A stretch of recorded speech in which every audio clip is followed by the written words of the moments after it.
Hi folks, thanks for joining me for this week's river tutorial. What you see in the vise is a fly called the Pixie. So without further ado, let's get into it.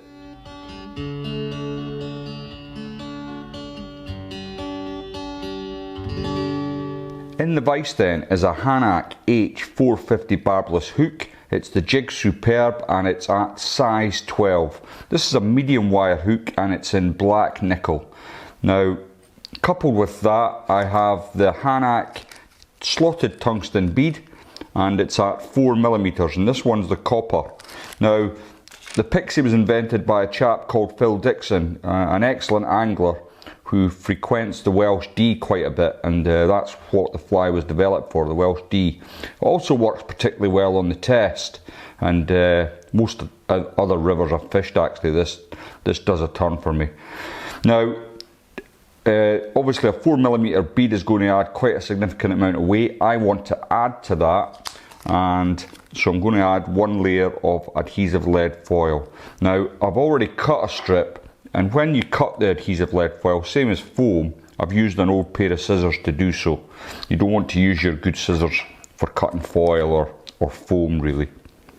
So I've got a little strip here, and the adhesive foil, I'm sure you've seen me use it before. You simply peel off the back and you have adhesive side. So I'm going to catch that with my fingernail on that side, hopefully, and then just work it up the shank of the hook. And when I get to the eye, it might need some encouragement to go round over the eye, and then I can just work my way back down. Doesn't need to be particularly neat. We're going to dub this quite heavily, so don't be worrying if you've not got it looking the neatest.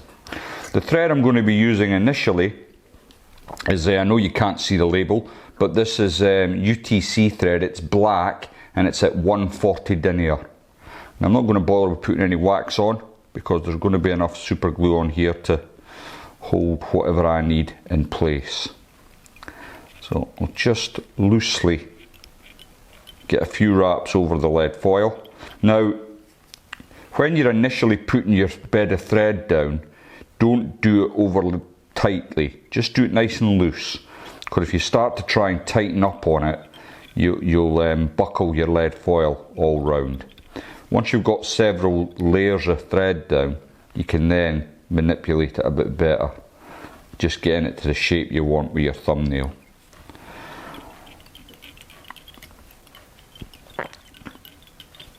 So that's looking pretty good. Now, what I'm going to do is bring my thread, I'll just remove my waste here, forgot to do that. I'm going to bring my thread just to about the back of the hook. Now, what I've got is some Glo-Brite No7. Now, this is a new spool. I've got an old spool ready to go. Now, you might notice there is a slight difference in the colour variation, but this is definitely No7. I have lost the label for it, but it is No7. So I've got it on a bobbin, and what I want to do is I'm going to hook that bobbin just off camera onto my vise, and I'm going to catch in the end here. Just always working on the taper of the body while you're getting them thread wraps in. Okay, so for the body I'm going to be using some Scruffy dubbing, and I'm using the natural boosted. I've got a little bit out of the packet. I'm sure you're sick of seeing the packet of Scruffy dubbing, but it's my favourite. Now, the original pattern, it was probably used hare's mask, hare's ear material, or a squirrel dub. As long as it's some kind of spiky dubbing, I think it's down to personal preference really. I think the original pattern, actually, the Pixie, was tied on a curved hook, and it was a countersunk bead rather than the jig hook you see that I've got in my vise, but I find it works just as well. Now, before I bring my dubbing over, I'm just going to add a bit of super glue to the shank of the hook. Now, because I've put that lead foil down, and I've covered it in thread wraps. I just want to make sure everything's bedded in place. So I'm going to bring up my dubbed body all the way up to the front of the hook, and then I can bring in my whip finish tool and cast off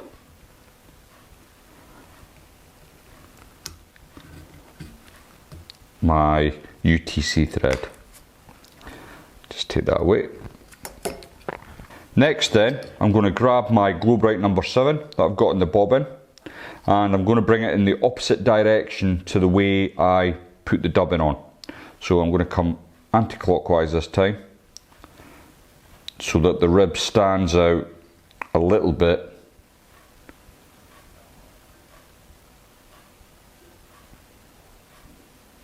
On the fly. Now I want to create a little bit of a collar here. So several turns. Then to finish this fly off, I'm simply going to add a little bit of UV resin to my floss.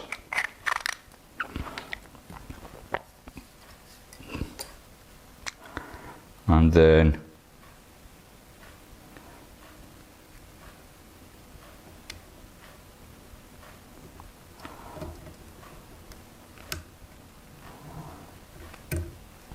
take that away.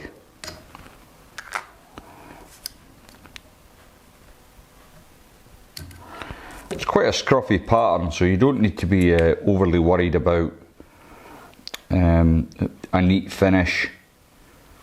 Some people like to keep it nice and trim.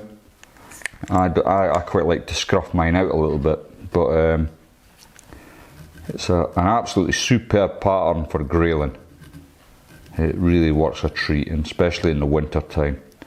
And because it's quite a heavy pattern, you're getting down to where the grayling live. So now I know it's not rocket science, this fly, by any stretch, and you know, a lot of people will probably I've been doing this long enough now to know that certain flies will get a lot of views and a lot of likes, and this one will probably be in the low hundreds, because it just looks very simple, and you know, it's bypassed a lot, but actually it's one of the most effective flies in my river box. I hope you got something out of it. If you take nothing else away, I would certainly have 2 or 3 of these in your box if you're a grayling angler. Thanks very much for watching, and if you haven't subscribed to the channel, please think about clicking the subscribe button. It would really mean a lot to me.